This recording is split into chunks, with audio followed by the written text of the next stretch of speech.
Hello, everyone. I hope you are enjoying food and drinks this evening.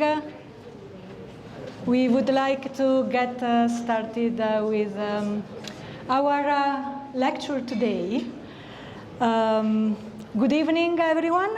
I'm the Associate Dean for Planning and Landscape Architecture at SAPOL, Enrica Dallara, and I'm thrilled to introduce this event and welcome you to our Design Matter lecture with David Malda this night.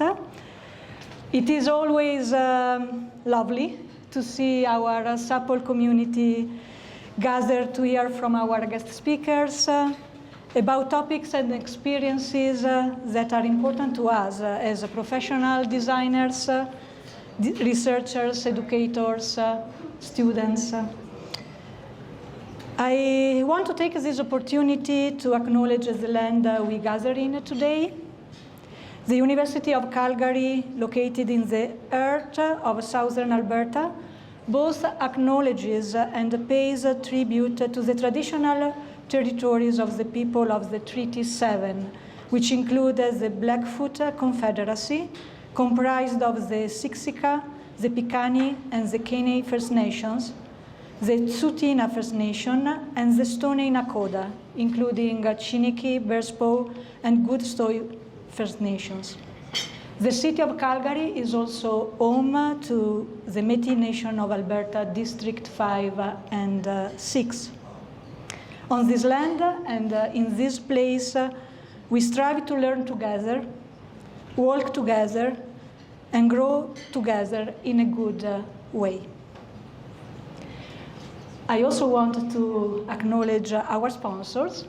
Our Design Matters lecture series wouldn't be possible without the very generous support of our sponsors. And this night, I want to especially thank the Royal Architectural Institute of Canada, which sponsored the lecture. It is our honor to have Chantal Charbonneau with us, joining virtually. Good evening, Chantal. Thank you so much. The floor is yours. Thank you so much.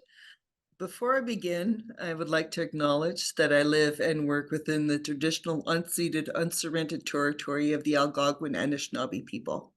So thank you very much for having me this evening to introduce our keynote speaker. For those who may not be familiar with the Royal Architectural Institute of Canada, it is a nonprofit national organization that has been representing architects and architecture since 1907. Its main goal is to provide the architectural community with the resources and support required to inspire change and create a better built environment for all Canadians. The REIC is committed to advancing the profession and promoting excellence in design, making it an essential resource for Canadians in Canada and worldwide. The REIC chapters represent the needs of REIC members within a single province or territory.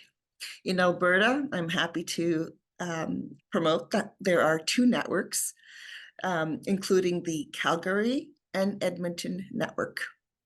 All members become part of their local chapter upon joining the REIC and get involved with local events, volunteering, and networking opportunities. I would like to invite all students in the master's program to contact the REIC as you are eligible for a free membership. We would certainly love to have you within our community. Joining our community is easy, and the career investment is worth it. Please visit our website at reic.org for more information on how you can join us. And this is open to all licensed architects, faculty members, affiliate members, and of course, the students. We want the students to be involved with us. On behalf of the Royal Architectural Institute of Canada, it is a great pleasure to welcome you to Design Matters. We are pleased to sponsor this year's series, introduce today's keynote speaker. David Malda, design leader, principal at GGN. David's work explores the role of landscape in connecting people to each other through experiences of the land. Narrative and engagement inform his designs, resulting in projects with impacts that extend beyond their sites. David's emphasis in drawing and making throughout the design process is central to his role within GGN, and he shares his knowledge in numerous studio reviews and student engagements throughout the year. Today's lecture is titled Working with a Relational Practice. David's talk will explore the potential of landscape to connect people to the land and to each other through the land. By focusing on building relationships among the people and places that already exist, our work can support broader initiatives for belonging rather than simply adding another new thing. This ideal is begins with taking the time and care to understand what is really already here. How it can to be the way it is, how it came to be the way it is, and then crafting strategies for the future from this foundation. David will share his approach through recent projects, including Hemisphere Civic Park in San Antonio, Texas. As a former World's Fair site that became disconnected from the daily lives of the residents, the park's redesign focused on drawing together multiple narratives of the land to enhance everything that already existed around it and creating a new gathering place for all San Antonio. I'm pleased to welcome this evening's presenter, David Malda. Thank you very much.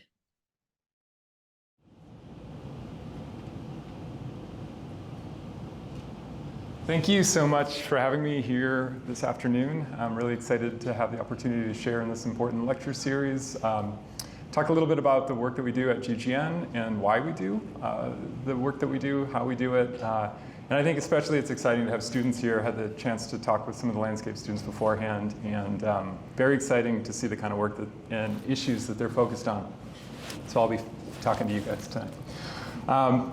As mentioned, the idea of this talk is about working with a relational practice.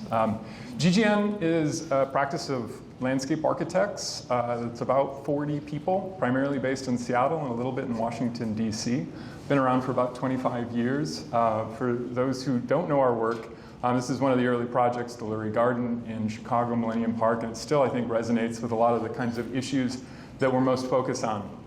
I was going to jump right to the point of tonight's talk.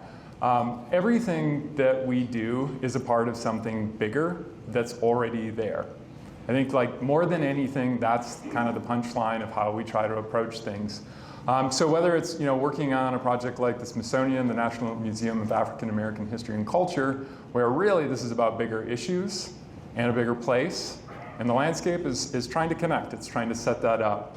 And we do that through big relationships. We also do that through very fine and particular details.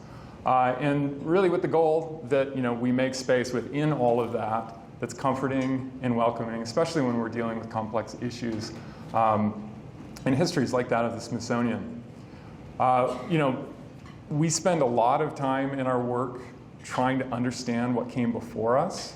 That's really, really essential. Here at the University of Washington, a world exposition, a place that, with great developments over the mid-century, turned into a parking garage and utility access point. So a project at the Rainier Vista where simply what we were trying to do is clean it back up and repair what had been damaged, while also, same project, different view, incorporating a lot of complex infrastructure that's needed for today. So it isn't just about historical kind of preservation or looking back. It's about figuring out how to work with and connect a lot of different priorities. That can extend certainly into ecological systems, like you see here at the Gates Foundation. We love working on things that are really basic, like city streets, the everyday kind of functioning places that cities need, and bring quality and safety and enhancement to an environment. And if we're thinking about that, then we're also thinking about how are we working with people. Again, things always come before us. So people are already there. Place already exists. We're never making place, right? It's already there. We're working with it. And that also extends to thinking about ecological communities, plant communities, the relatives that our indigenous partners and projects have taught us a great deal about, especially in recent years in our office, but thinking about the connections, the things that we've been taught not to see, right? The relationships there that are really foundational to how we should be living in this world. And this is one of my favorite projects, photos from North End Parks in Boston, where to me it feels comfortable. It feels like you don't actually really try to see the designed thing because the place has just been taken on by a neighborhood and it's their place. And that's really what we strive for. So what I want to talk about tonight is, not just the like, here's what it looks like after, but same projects, this is where they started. And how do you do that? How do you go about figuring out what to do with this? Whether, most of our projects are like a parking lot or a freeway or a sunken rail depot or another parking lot or another parking lot. This is like not the most romantic stuff to work with. And yet, out of this is like, and you look around most cities, you look around most places, this is kind of like what we've got to start from in a lot of projects. So how do we go about that? And I'll talk about that in 3 steps. The first is the idea of orientation, that the beginning isn't the beginning. As I said, there's always something that's coming before us. We're never the beginning. It's that dangerous thing of saying like, well, the project started, and so now the timeline begins. Like, nope, we're fitting into something bigger.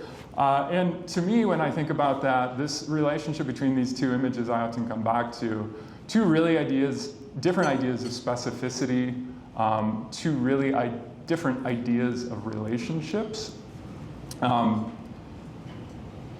We know in this place, in this land, that relationships have existed for thousands and thousands of years among people, among plants, among animals, an idea of relatedness and relations that was fundamental, and you couldn't separate one from the other. This is an image of the camas plant that's out by us in Seattle, and a photograph of how it was harvested. That was a central part of our work at the Burke Museum. These relationships, I just want to emphasize that they're so fundamental and deep, and yet they were systematically and intentionally destroyed or disrupted. And that's one idea of relationship. That's one idea of connectedness. Another factor in this same story, though, that I think is important to acknowledge is certainty in outcome. If we go back to the machine versus the plants, the specificity of the relationships of the planted systems is very exact and precise to that place, that moment. And yet, when we're building tall buildings and we're building complex projects, we don't necessarily have the ability to approach them that way. And so we need to know that concrete is going to stay in place. We need to know that structures are going to stay up. There's a sort of expectation about predictability and transferability of ideas and strategies that's, I think, pretty fundamental to the architectural profession. And while we know we need it, it's led to a lot of problems. This idea of taking something from one place and putting it into another as a system of control and certainty, this is certainly a story of this continent. The sort of erasure of connectedness is foundational to what we're working with. Like, these are the stories, right? These are the narratives. This is the cultural production, for some, not for everybody, that became a dominant strain and certainly influences a great deal of what we're working with. Again, why am I talking about this? It matters, but also this is where we are. This is any project, what we're working with and working from. And that kind of replication and expansion, of course, touches a lot of the land in North America, especially. And there's, I think we see this now, but I think it's important. I really like to look back at moments like this, the Futurama exhibit, right, at the World's Fair, where there's a fascination and sort of this grand optimism of what this kind of new world, this brave new world would bring, which of course was not based on what was there. It was based on what would come next. And some images from Seattle's World's Fair. great optimism, great hope, and yet it was rooted in essentially wiping out and starting over. And there were reasons, of course, for this in the history of cities, the history of places, great destruction through wars and other events that, brought people to want to do big moves like this, and maybe other reasons too. And while we didn't do that, we did do this, certainly across the United States. And this logic of sort of erasure, replication, this is one of the, I think, most powerful images that I've ever seen in terms of that mindset. That sort of jet smooth ride. This is the dream. Nothing holding us back, no friction, no disruption, we just go.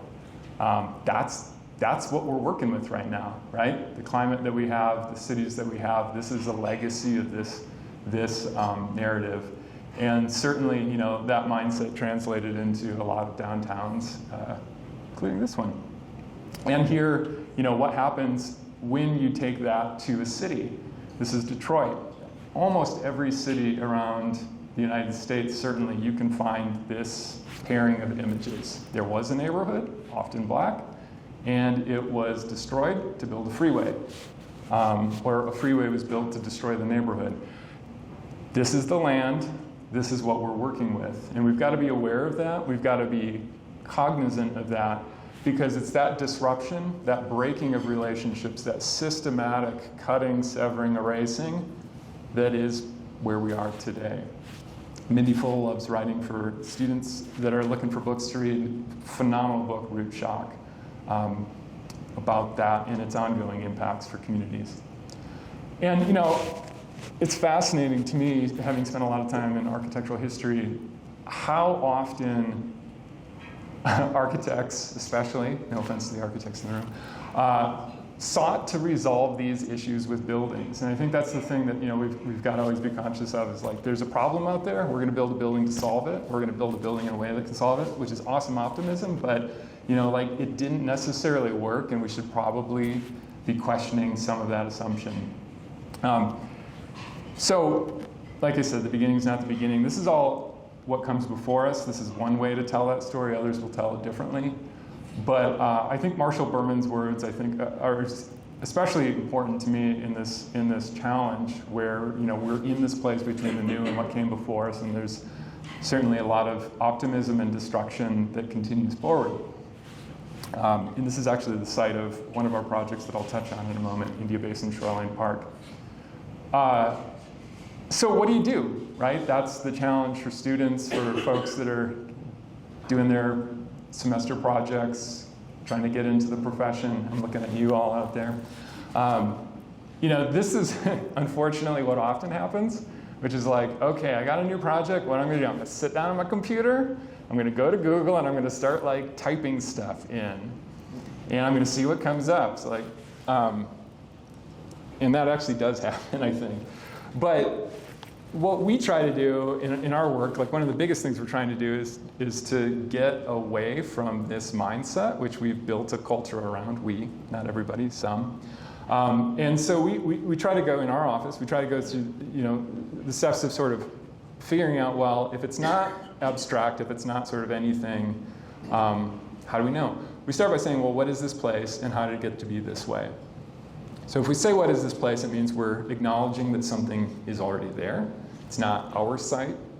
That's a big one. Don't ever say that. It's like, my site. I did this. It's not our site. It's already there. It's a place that's already there. And when we say, how did it get to be this way, we're not just saying what's there today, but what was it and what happened to make it become the way that it is now. We also say, well, what do people need and what does it mean? It's easy to just think about program and not about meaning and relevance and memory and all that kind of stuff. And then, there's a version of this that we say, okay, well, we synthesize that. We try to understand what's the connection of people, what's the connection of place, and how do we work with that from that to be responsive in design. And I think increasingly what we're focused on in our practice is challenging ourselves. We're not doing this nearly well enough yet. But challenge ourselves to say, if it's not about getting all of those inputs to make a good thing, And actually, the point of the thing is to strengthen people's relationships to each other, to the place, and other relationships, ecological, other species. I think it starts to challenge our assumption again, like that the designed thing is always the outcome. And so that means we start to engage broader systems. We start to look at more relevant issues and aspects of our work, which doesn't mean we're not designing. And we even love designing stuff. We love designing things. We do a lot of that. But it helps us situate our work within that ground, within that context that's bigger than us, that's more complex than us. And a lot of the work is just simply trying to make that present and then work with. One of the things that when I think about the idea of landscape, and this is coming from a number of other folks that have written on this topic, but I always come back to the notion that it's both conceptual and it's physical, which means it's individuals' understanding and their relation and awareness, but it's also the stuff that's there. And this quote by Robin Dripps in her essay Groundwork is incredibly powerful to me. So if we're thinking in that way, if we're saying that it's not just the stuff that's there, it's not just the physical thing, nor is it just a sort of mental understanding, it's both, it's the relationship of both. When we talk about making landscapes, that means we get to do both, we get to work with both. And I think that's especially important when we're working in conditions where we may not be able to pull that whole freeway out. We may not be able to undo all of that damage, but yet we can start to see it differently, understand it differently, relate to it differently, and that can empower all kinds of things that we might not yet fully understand. So when I'm talking about landscape, and we're working on our projects at GGN, we're working in both of these realms, and we're seeing the potential of both of these realms. The next chapter in this story is really about seeing the land, and that's what I touched on before. It's always there. It's always coming before us. And it's really easy, when you're starting a project, to jump into like, oh, where's the site? Okay, here's the site boundary. Let's get a site plan. Let's get an aerial photograph, and then let's get a CAD curb line and a nice big blank space, and then we're going to figure out what can be there. We spend a lot of time simply trying to draw the site as it exists, and then work from that. And that means that we need to really understand, how to see.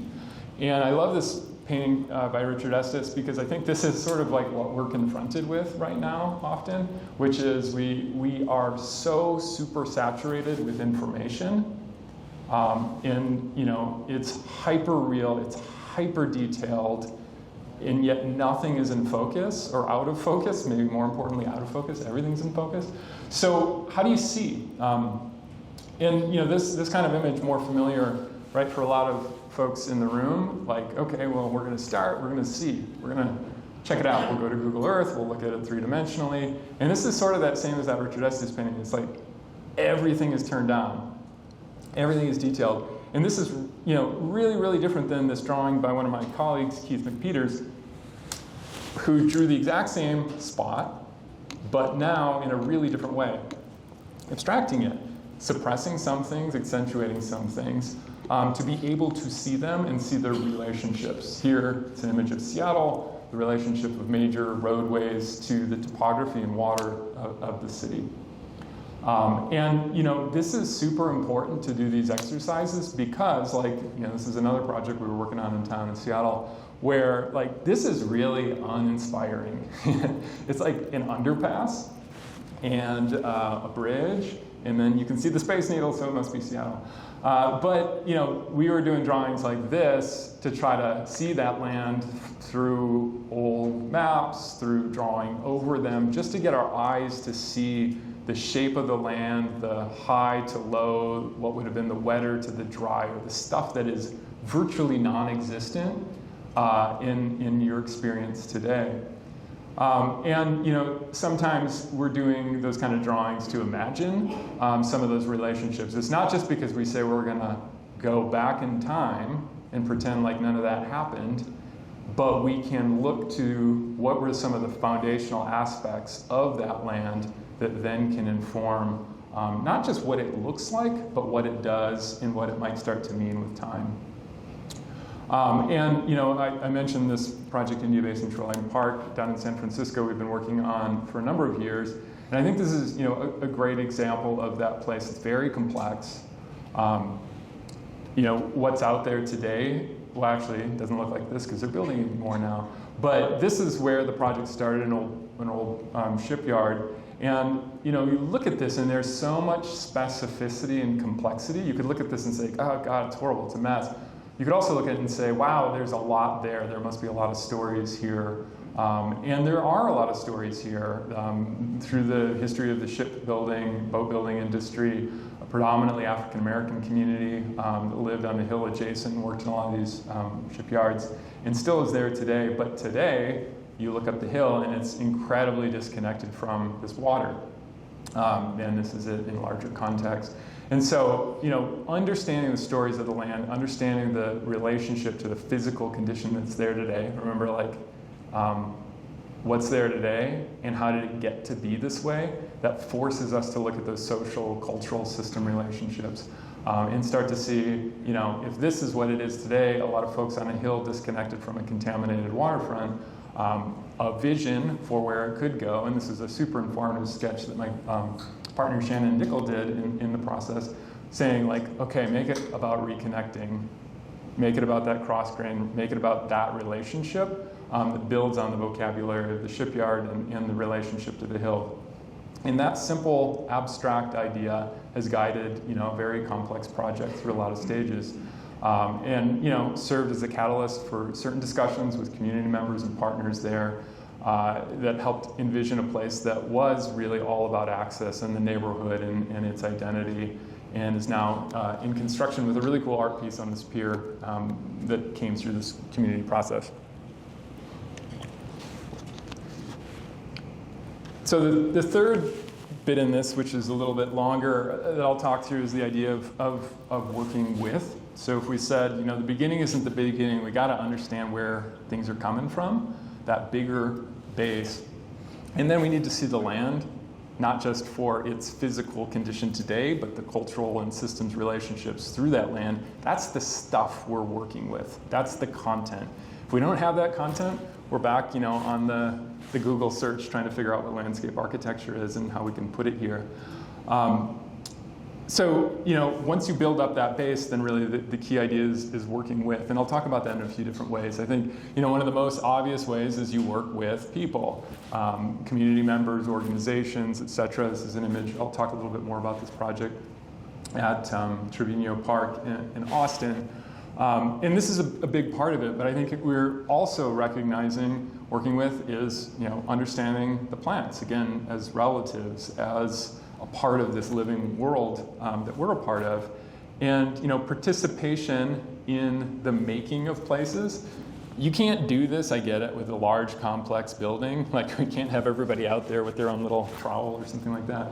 But, finding ways to get people to build meaning and relationship with a place doesn't mean just, community engagement sessions. There's lots of ways that this can happen, but thinking about the project as a catalyst for building relationships, renewing relationships among people, building community through the work, as well as their connection to the place and meaning of the place. And that means we're also, drawing strange details sometimes of a stumpery in a garden, because it's not just you can't find this in the CAD blocks, you've got to imagine it and then think about how someone could build it. And so making is a really big part of our practice. And it was great walking around the school today and see how many models, and I always love bad models, not just the pristine, beautiful models, but the crappy models that actually taught somebody something while they were making it, not just holding it up. And so, making, learning, that's a big part of how we do at GGN. A lot of folks know Catherine Gustafson's models, which were certainly a big part of the early practice. And these seem really pristine and super tight, but these were actually working models made out of clay and shaped and learning as they go. And, that model, this was also a drawing and sequence process of Shannon's through this project. So we're doing a lot of making in a lot of different ways. And one thing, this is a little bit of an aside, but I thought it could be interesting for students to talk about when we're making stuff, and in our practice, because we have this sort of dual plaster, clay model making, and then a lot of emphasis on drawing, that's evolved into something that I always talk about as drawing in perspective. Most of the times when we're drawing, we're sort of looking at the paper, right, or stylus, whatever it is, like the same way, whether we're drawing a perspective or we're drawing a plan. Our body's relationship to it is always the same. So what we often find ourselves doing is actually laying paper down and like looking down on it and drawing from a perspectival position, which is a really different relationship between your body and the thing that you're making. And this little video is very DIY, but the basic idea that, simultaneously while you're making something, you don't have to have like multiple viewports or monitors. You could just like literally move your head up and down and see things in really different ways. And we do this a lot because I think it gives you a really strong and immediate relationship between the sort of supergeometry and total understanding of a scaled, proportional, axonometric, or not axonometric, orthographic projection of a plan or a drawing here in particular, as well as the translation to the experiential through putting your eye down. And so, this certainly was a part of the model work, but we now, I would say, I in particular do a lot more of this kind of thing, which is sort of half drawing, half model, and a messy something in between, because it allows you to get that kind of quick and immediate feedback. And we use this kind of stuff in the studio a lot. I'm super interested in also what happens when you put like one of these tiny little model railroad people on it. Your sense of scale, your relationship to the space and understanding like really rapidly changes. And this is like super, super fast and super, super cheap. So you don't have to like print gobs of 3D plastic to do this. Like, you can do it really quickly. And understand, because the thing with all these kind of drawings and making is like you're doing it to try to learn what's in your head or respond to something that someone else has made. Like, it's not because somebody did a drawing that looked like that, and then that's what it means to be a landscape architect, is to do that same drawing. So we're making stuff to inform our process and teach us, and then you can change this. It didn't come out fixed and like frozen, so you just like rip it or erase it or color over it or whatever. And we, use these in our studio a lot. We also use drawing a lot to tell stories or compare things. This, not that drawings, we always call these, because they're saying like, do this, don't do that. And sometimes it's important to articulate the thing you don't want to do. And these can be really crappy, rough, quick sketches. We're not precious about this kind of stuff. Or simply doing that, to understand detailed relationships and comparisons. My point is, with this bit is, like, we work with stuff, we make stuff, we respond to it, and we're dialogue with it to make our designs better. And we get together every week around this table. This looks like a superposed photo, but it was not. As like drawing crits and process and draw over each other's work and ask questions about it. And again, for students in the room, like, you're your best resources. The professors are great too, but use each other. It's a good thing. So I'll talk briefly about the Hemisphere Civic Park we've been working on in San Antonio. And this is an example, I would say, of working with from that perspective of taking what someone else has made and building from it as a team. So the project, about 14 acres, I think, represented here in yellow, maybe 13. It was an old convention center on an old World's Fair site. So it's like, what do you have to work with? Well, you have a building that's going to be demolished, that was in a neighborhood that was demolished to build the building, and then the thing that we heard coming into the project was this is really all about a place for San Antonians and not tourists. So when you think about, well, what does that mean? That's a really complex, kind of loaded question in a place that has a very strange relationship with its history, or complex relationship with its history. It was a World's Fair, as I said, that really then became sort of underutilized and pretty dead most of the time. So one of the most basic things that we talked about, and this was one of Catherine Gustafson's diagrams at the beginning of it saying like, let's invite the city in and let's draw the park out. And as a mindset, that really simple idea informed a lot of what happened after that. We recognized, and this is I think really key for any project like this, we had this amazing spot in the city and we had this site boundary that we could affect, but probably the bigger issue was the giant arterial road freeway ring around the park that cut it off from the neighborhood, not just the fact that it wasn't a great place to go. And so we spent a lot of time trying to understand, well, what is around it, and how could you connect and relate and start to overcome that edge more than just figuring out like another good new center, because that's kind of what the World's Fair was, just another new cool thing. And so then we talked about, this is a part of a larger system of parks and initiatives that really, could catalyze that transformation.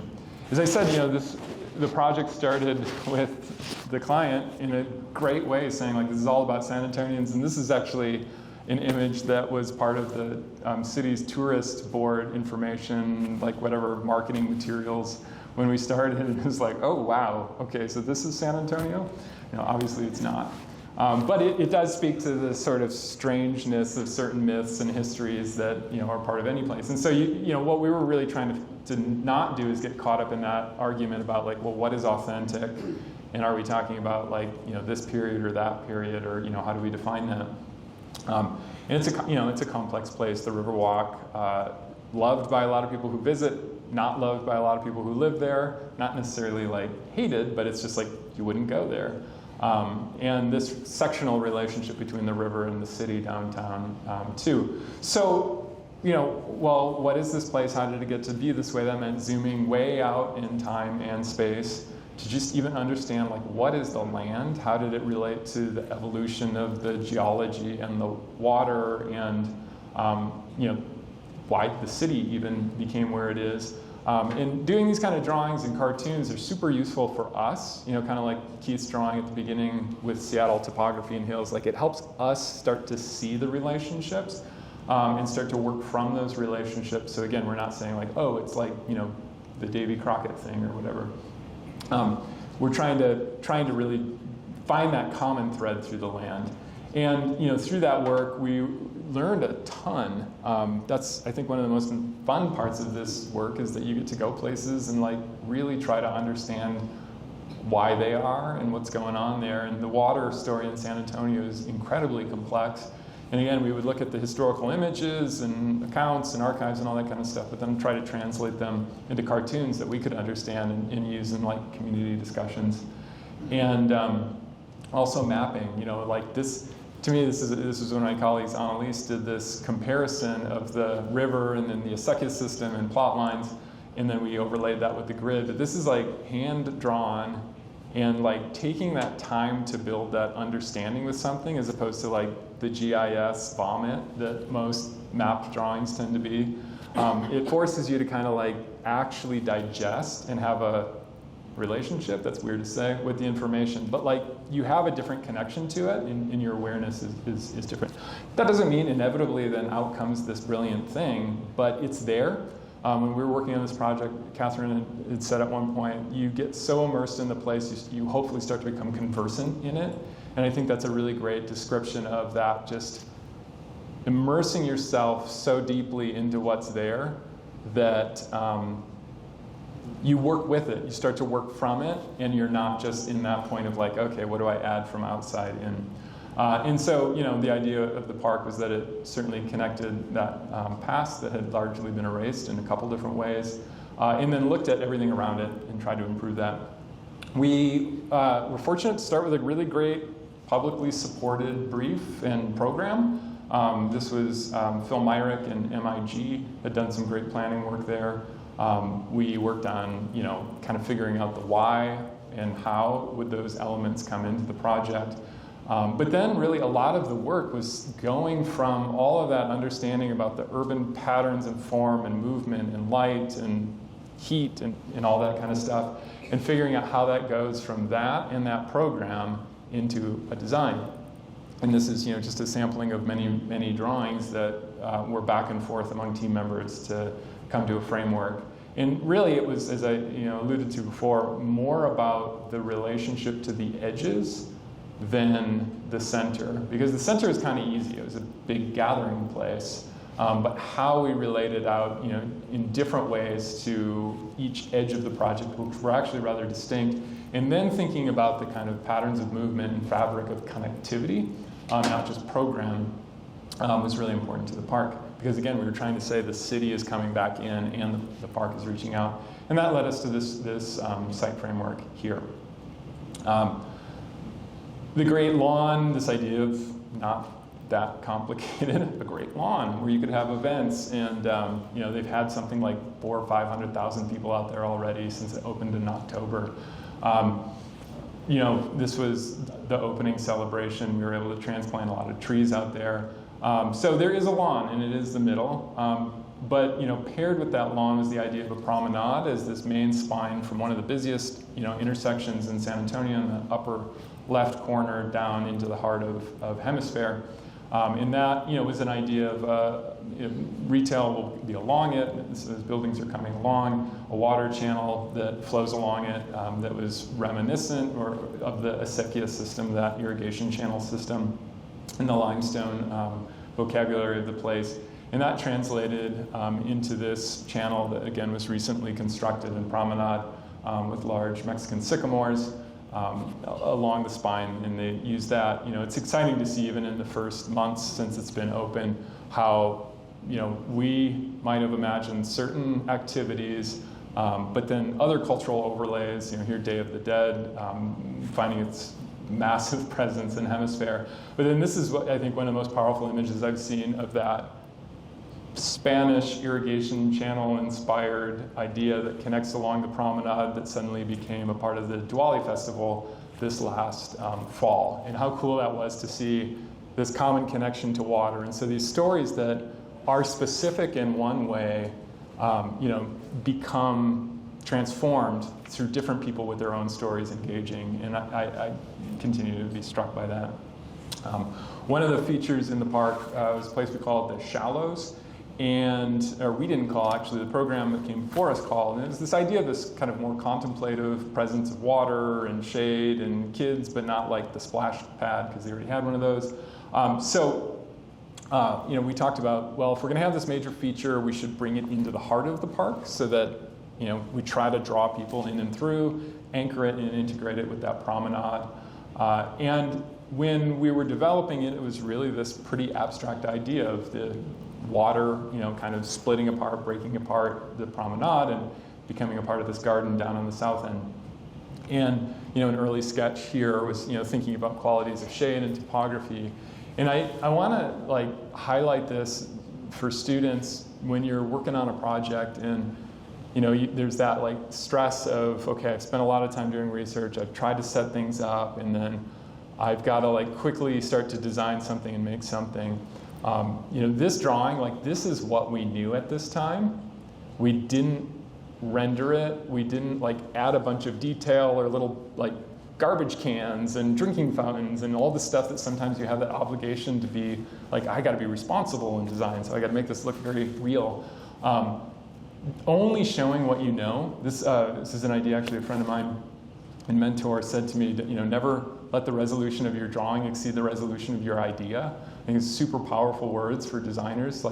Only work with what you know. And certainly stretch yourself, imagine all that good stuff. But I think there is a tendency often to try to jump past, to suddenly resolve stuff, and you kind of fool yourself into thinking you've figured things out that you don't actually know yet. And it's okay to not know those things. So as we continued on, we said, well, okay, we've got these rectangles, cool. What do we do with those? And this example of Pedernales Falls nearby San Antonio was a really powerful one because of that topography and land and water, this kind of story of geology. And the patterns of that land informed this model that Catherine did, which was then starting to look at how that could translate into more shape and nuance. And this is abstract, and this is in dialogue with that geology. It's not simply trying to be a reproduction or recreation. And the thing I want to highlight here in that idea of working with, this model came out of ideas that we developed as a team. This model was someone's hands very carefully and intentionally making something. And rather than saying like, yeah, that's rectangles with some curves, like got it, put it in CAD, go. Like we spent a lot of time with this thing. And we do the same if somebody does a drawing, we do the same if somebody does a sketch. We really try to slow ourselves down, really look at the specificity of the thing that someone made. And I would say, you know, at a minimum, do that with your own drawings too. Like if you took the time to make something, take the time to look at it and try to understand it and evaluate it. And then think about what it can do for you in developing, you know, your work and moving it ahead. And we worked on this in a lot of different ways, from like scanning it three-dimensionally, drawing over top of these models. Like you actually see, like you can see this kind of wear of people's hands as you're almost like reading it like it is a physical thing. So like working with the thing someone made, giving it that care, giving it that respect. Even if it's, you know, it's not like a community member, it's not the physical place, but this even matters a great deal, I would say. And then, you know, this is also a place where different skill sets, different qualities of a team really can come together. So not everybody would make that plaster clay model, but then others could really work on studying it, translating it, figuring out how water levels would work, you know, testing it, and yeah, we, you know, do some 3D printing and stuff like that too to try to evaluate some of these forms. Thinking about how you start to document it at different stages of the project, annotating, marking up. And the reason I include all of these drawings is a lot of times we only see that like really sexy early sketch, and then we see like this beautiful photo at the end. But like a ton of people with different skill sets all contribute to make this kind of stuff happen, and we've got to remember that. And you know, this particular system, because of the crazy soils down in San Antonio, meant that we had this like really stiff concrete frame that was pile supported, and then that held it in place, super level, because all of these are hydrologically interfaced, and then figuring out the stone strategies to clad them. And that was a combination of cubic stone and pavers to find some efficiencies. And then, you know, figuring out how water came out of them. And, you know, I love to see folks like this then taking that, and, you know, the craftspeople that we were working with, fabricators, et cetera, they took that same care, that model to the drawing, to the digital model, to the documentation, to this, that kind of care and attention to detail came all the way through. And, you know, we all know how hot it's been recently, and it was incredibly hot. And people were working incredibly hard to then translate this into a physical thing in the place. Here's a construction photo. So these are really large. And, you know, I'll be honest, when we were working on this, there was a point where it felt like, wow, this is really big and complex. And like, who is this for? You know, you ask yourself those questions. But when we got out there opening day, it was pretty remarkable to see how many kids who probably didn't get out of town to Pedernales Falls to go, you know, explore around. They were in the city. They were having that kind of experience, that open-ended play. You know, this isn't a playground, and probably somebody's going to break their arm on it. I don't know if I'm on the record for saying that, but like this stuff happens, right? Because there's risk and there's like something a little bit wild about it. In contrast to if this were all a rubber floor with approved colored pipe and plastic, you know, play equipment, like these are open-ended, and people, you know, have already started using them in really different ways. I love the, like, Chino's dad with the pizza box, and, you know, this kind of thing too, where kids were just finding relief, having fun, and inventing in a place that is, you know, I would say a piece of art and something like a natural place and everything in between.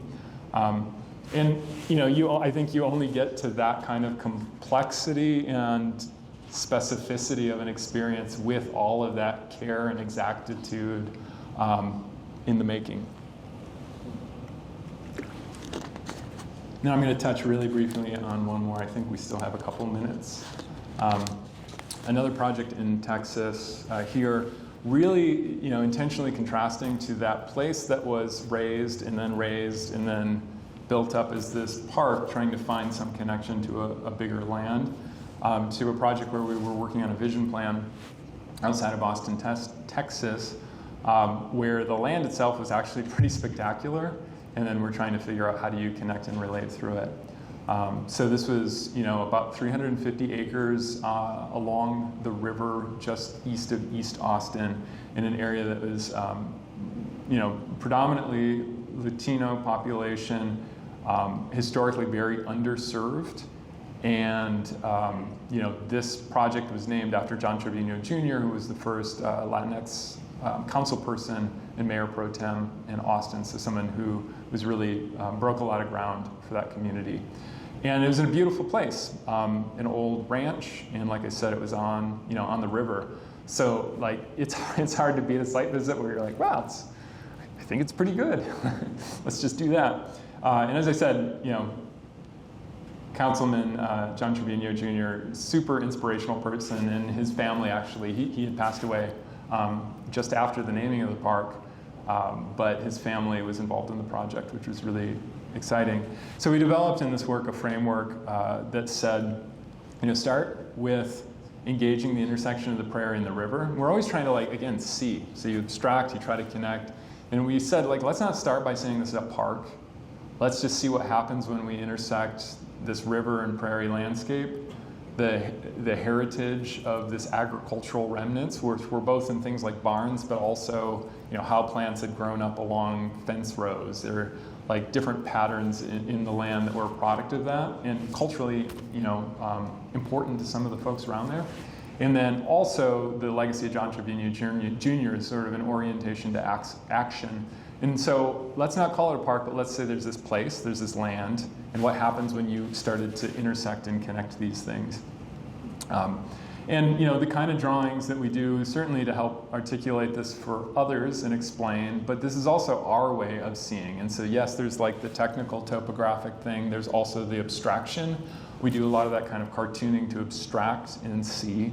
And it was really important to communicate, most of this is a floodplain. You can't really build a lot of stuff down there. And not that this is, okay, 350 acres, let's get out there with, what do we want to do? Actually the land is already here.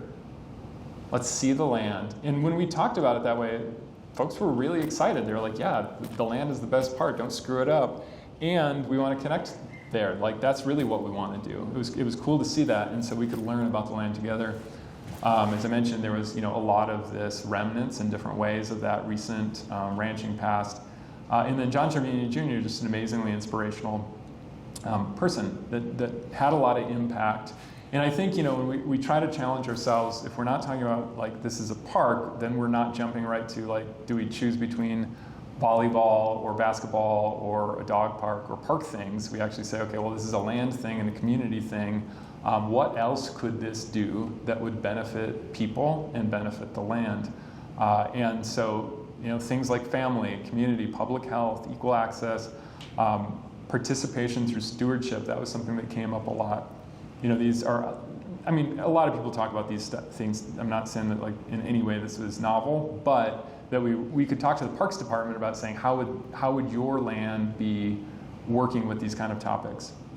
And so as a model, what we said is, yes, we want to do the things that people want to do here or need to do here. And we heard a lot of great stuff around that.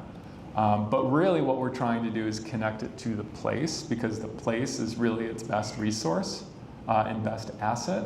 And so, how those things go isn't just well, do we want the dog park here or here, but well, what is the land already doing and what makes sense from that perspective? And then, that becomes our opportunity for interrelation. Say, well, if you come for your kid's soccer game or something like that, maybe you end up walking on a meadow trail or something. And so, really our opportunity from a design standpoint is to say, how do we situate these things appropriately in the place? But then how do we think about the interconnection and relationship building potential? And then, always testing that against, well, what are the impacts that we hope this has as a place and a project? And if this, going back to maybe one of those first slides, if this is about relationships, that's why you're doing this project, not because you want a cool park. So if we ask ourselves that, then we got to keep coming back to, is this possible through here? And we're designers, like we don't make all of this stuff, but we can certainly work with it. And that changed how we worked with the city on their engagement process. So it wasn't just the sort of 3 meetings in a gym model, but really said, let's get people out on the land as much as possible, because it had been fenced off and gated off, so most people actually didn't even know it was there. So just getting people to start to build a relationship with the land, that could be really empowering. And then we could use that as opportunities for education and other kinds of connection building. And so, in early conversations, we would do these like really quick, rough, imaginative sketches that started to say like, well, what if you had this in this spot? Like, would that be interesting? And in these sort of projecting, imagining rough, fast, but it sparked conversation and you could start to evaluate. And then we tested some of those ideas through events like this community gathering at this barn, which then let us, start to reimagine, well, what then else would that place need to do that well? So it was, rather than planning is like, we'll make this all up and then hopefully we'll get funding and then hopefully they can build it. We said, well, in some ways we're already building this relationship through the doing of the planning, the awareness building, the education, the nature walks. This top image is actually the guy from the fire department talking about why you do prairie burnings and how that's important, and all of this kind of seeing differently, awareness building. That was really the model. And then one of the last things that we had worked on there was, rather than what started as like, hey, we should do a statue of John Trevino Jr., which is awesome as a memorial idea. We actually developed with the idea of a 1-mile loop that would connect all of this, and then all of the different kind of program areas and ecological areas, and it was an all ages thing that they could do an annual walk and event on. And we actually then, as a part of one of those community activities, mowed that path, and John Trevino Jr.'s granddaughter came out and spoke about him, and we walked together. So again, it's like we can get away, and I get it, like you can't do this if it's a 90-story building, and like that's a different thing. But in the land, when we're working with the land, when we're trying to focus on this kind of connection and impact, we don't have to go back always to the wait until it all can happen, because the place already exists. The communities, the people already exist. And our work, yes, can imagine and project and draw and detail and everything else, that down the road. But it can also start doing that work of building relationships in every step of the way. And that's the last slide.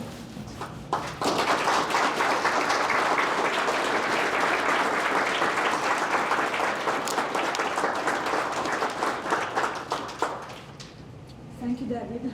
Very inspiring and also very targeted to a discussion with students. I think they appreciated the way you engage in the process. We have time for questions, and Yeah. we'll have a broader conversation with our guests.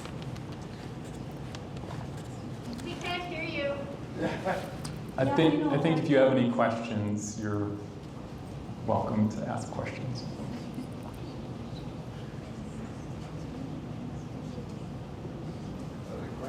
Yeah. When I look at Austin, when I look at San Antonio, I think of Eau Claire, and I think what a lost opportunity that has been. Any thoughts on that? I'm not actually familiar with Eau Claire. Oh, okay. Sorry. But maybe someone else has thoughts. That would be more interesting at this point.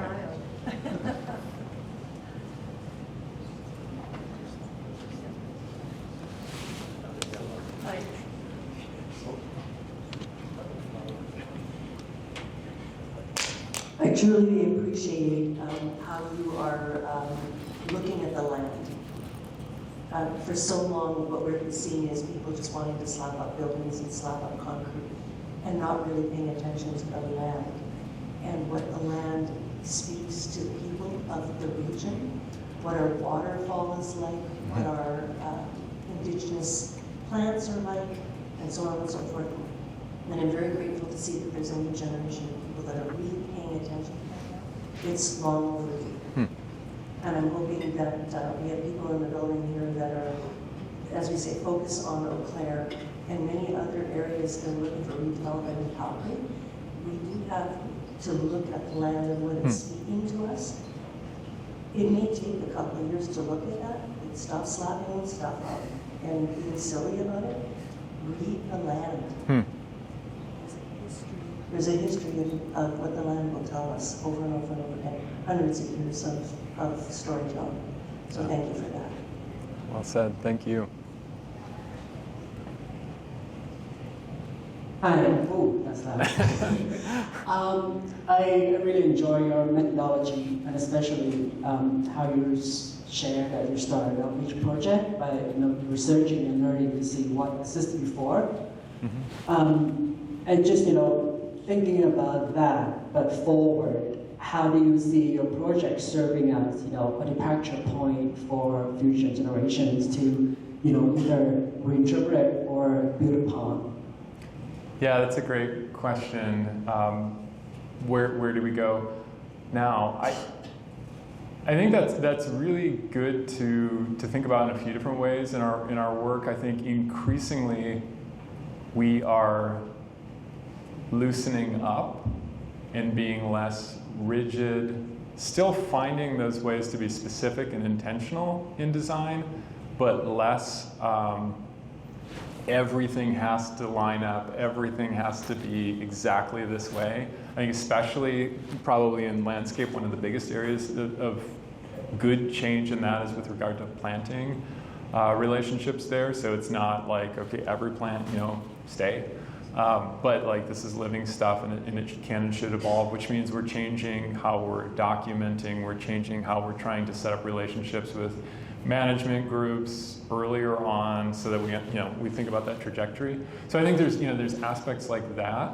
But I also think there's always this tension between the hyper-flexible, hyper-adaptable, ever-changing framework and then doing things well that people will want to keep around and maybe reinterpret and maybe adapt and all of that kind of good and appropriate stuff. But I think, unfortunately, the way a lot of building practice happens is it's neither. It's so specific and yet so without meaning. And we also, I'd say, culturally often don't let things get meaning because we're on to the next thing so quickly too. But I would say the biggest things that we've tried to summarize that. The biggest things that we've challenged ourselves on is more thinking of our work as a framework, which is people always say that. I get that, but that means that we're probably like the India Basin or even this project, right? Like a lighter touch, more intentional focus on how can this matter to people and mean something to people. And see it as a living, dynamic thing. So really, I would say, I'll summarize twice now. We're thinking about the before, and we're thinking about the after more, whether it's management, whether it's programming, whether it's all of that kind of stuff, and how projects are set up so that they can think about that. Because too often, once the project's defined and it can't accommodate any of that in its design structure, it's already kind of too late. And there's stuff that we can do still, but we're trying to be more involved before and more involved after. It's a really good topic. I'm glad you asked that question. When you're commissioned to do a project, have your customers or your client ask you to take into consideration water usage, energy, fertilizer, carbon emission, if there's any? What do you do? How do you bring that into a project? Yeah, good question. For folks that couldn't hear, when we start a project, how do we think about water and carbon and all kinds of impacts, energy? I think that it varies always by where we are and what we're working with. That case of the project in San Antonio, there's a lot of water there, and there's not a lot of water in San Antonio. So why did we do that? We were able to work with systems that collected sort of discharge water from places and treat it and work into the system. We also had a lot of really open conversations with the client and community about like, well, if we're going to use water, let's use it in the most impactful, most collective kind of ways. So that balance between using with intent, not just reduction, but intent, but then thinking about where it comes from. And I guess the other thing I would say on that is that we're all needing to learn all the time and more because there's so much that we haven't been including. So with regard to carbon, systems, we're learning about what material lifespans and maintenance regimes, and this gets into that same discussion about planting design, so that like we're working with those systems as better, more robust and adaptable, not needing fertilizers, less water, no water depending on where we are.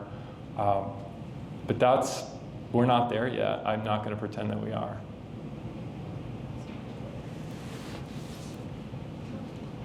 Landscape as a process, like we have seen the design process, like through design process we have arrived at like a design. So that design itself a process, like the landscape is dynamic, right? It's not static, like it will be changing with every set. So kind of what do you think, how to tackle that, how to kind of address that? Yeah, I think part of it is this balance between being projective enough that people can see the potential of pursuing something or going down a path. We're talking about that in another proposal right now. So like this sketch, does everything need to go exactly here and exactly this way? No.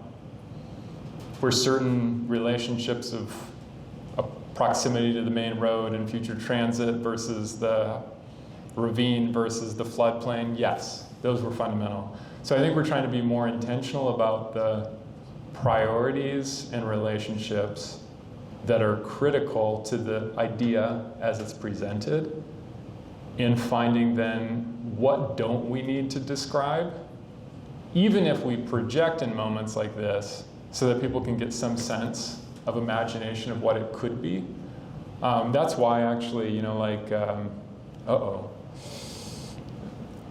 some of those like really rough, idea view kind of drawings, like things like this, that aren't about necessarily, I think of them almost more as about, like imagining this kind of collage between the place that's there and the things that could happen. And people, think about, is that the kind of relationship that would be good here? And there's like, 30 of these kind of things as a part of that discussion. So it's not, this isn't a plan idea. That's another way to say that. It's more about like what wants to combine and connect. And then, at some point we do need to figure out, well, what are the instructions to start to make that happen, which, we draw typically. Sometimes we can do out on site, but a project like this can happen in a really different way than a very dense urban site like in San Antonio, where it's the demolition of a convention center, and like there's got to be kind of a big step to get something back there. How big? What? We can talk about that. So I think that question of like unfolding is super important in this. And that's again why we often use that word framework, that we're setting up what are the core relationships, and then how can we make sure that it can adapt from there. And it varies. Some projects need to be super specific and they want to be that way, and then it's more about social than the physical ongoing transformation. I wanted to ask about the role of sound when it comes to landscape architecture. I know you can introduce water features, but how else would you introduce sound, and how impactful do you? Question about how do we work with sound? It's a good one. I mean, I think we'll often, sound is like sort of one of those sectional things. Thinking about the relationship with topography and space and sight lines and sound lines often are interrelated. That's different than like adding water to create noise or create a sound of water. honestly, in a lot of our projects, it's about trying to block sound. You know, the freeway that's next to the project, or the arterial, or the, you know, just to find that kind of quiet, make quiet, just like it's hard for lighting designers to make dark. That's, I'd say, more where we're usually orienting when we think about sound. But I think your question highlights what probably are some other questions too that are more around phenomena and experience in the design process. And I think that comes in there's a lot of different ways to engage that, especially in a project like this. We're being out there, you know, it takes time to see what's there and work from that.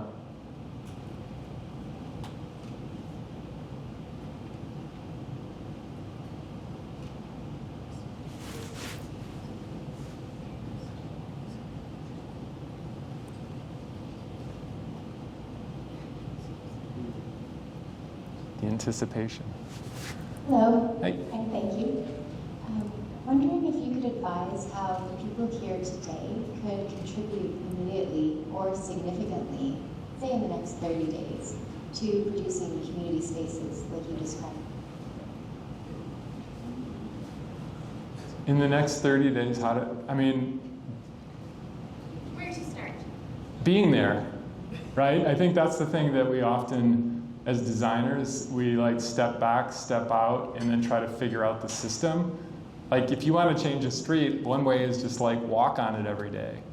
You know, so I think if you want to have that kind of rapid impact, think of yourself as a participant and a part of this community and see where it goes. That's as much as I got. Great answer.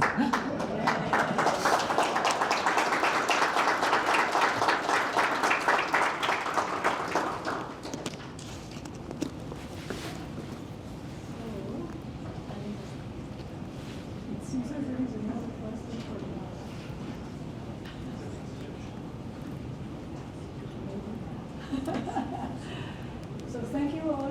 Thank you again to our Thank you all. guests and everyone. I hope you enjoyed the discussion. Yes, fabulous questions. Thank you, everyone.